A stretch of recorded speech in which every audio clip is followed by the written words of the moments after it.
Assalamu alaikum warahmatullahi wabarakatuh.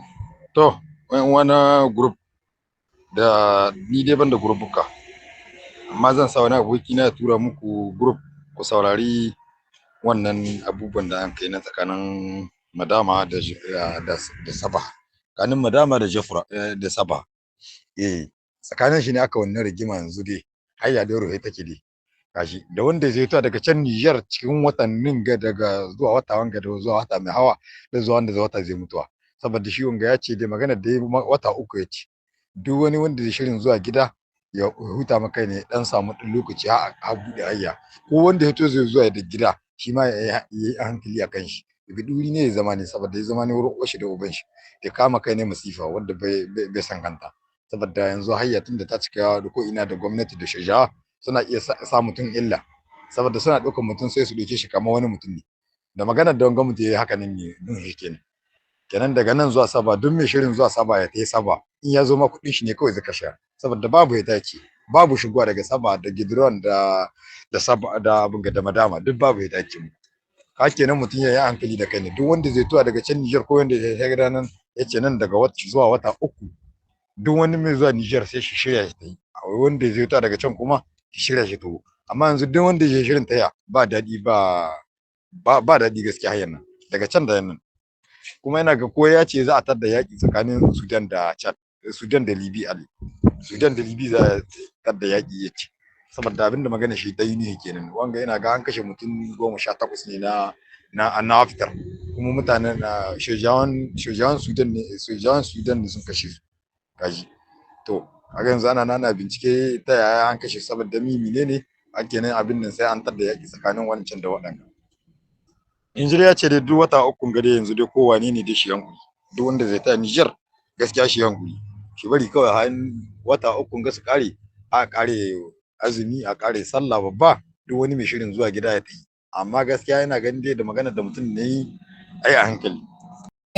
Ambassador Siakato Dewa Sigizigran Ado Wendemazalen Madame la ministre de l'artisanat avec Shotagishen Tufatel Lilio. Masha'Allah. Yesana Marawan comité d'organisation, Yesana Marawan Mokoron Kelfurwan, Nagamedu wana Faro Fanta Waktakunin, Nankada Zakana délégation, Nantigama, la Dr. Rosdan de Gnawan. Nagamedu wana Sarofoy,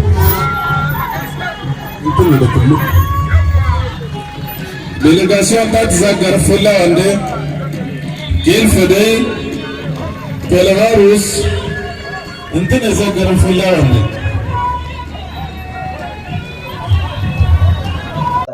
Assalamu alaikum wa rahmatullahi wa barakatuhu. ‘Yan uwa ‘yan Niger, ina gaida ku, ina muku fata na alheri, alherin Allah ya kai muku a daidai wannan lokaci. Ni ne naku Abdulaziz Haruna, ɗan Niger mazauni ƙasar Libya. To masha Allahu, kamar yadda ‘yan uwa suke gani a cikin wa'annan fotuna, ko in ce cikin wannan bidiyo da kuke gani, za ku ga tsohon jakadanmu na Niger wanda ya zauna a Libya, cewa da Alhaji Isiyat Kato.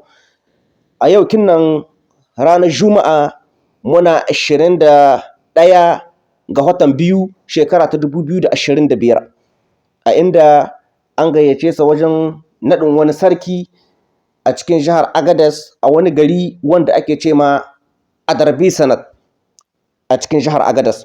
Za ku ga ya samu tahiya shi da delegation kinsa a wajen naɗin wannan sarki da an ka yi a wannan rana mai albarka ta Juma'a. Muna roƙon Allah subhanahu wa ta'ala ya sanya alkhairi, Allah kuma ya kare muna babanmu Alhaji Isiyat Kato, Ubangiji Allah subhanahu wa ta'ala ya kare mana shi daga dukkanin wasu sharrin masu shari, Allah kuma ya kare mana shi daga sharrin mahassada da sharrin makiya. Ubangiji Allah shi ƙara masa lahiya da nisan kwana.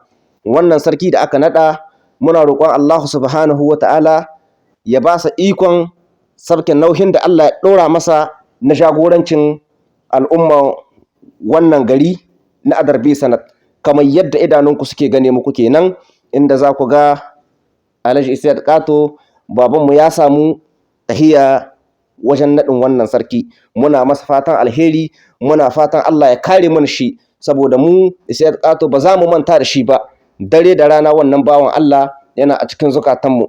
muna masa kyakkyawan fata na alkhairi da fatan Allah ya tsare gabansa da bayansa insha Allah. Wadima Niger, Wadima Tuareg insha Allah.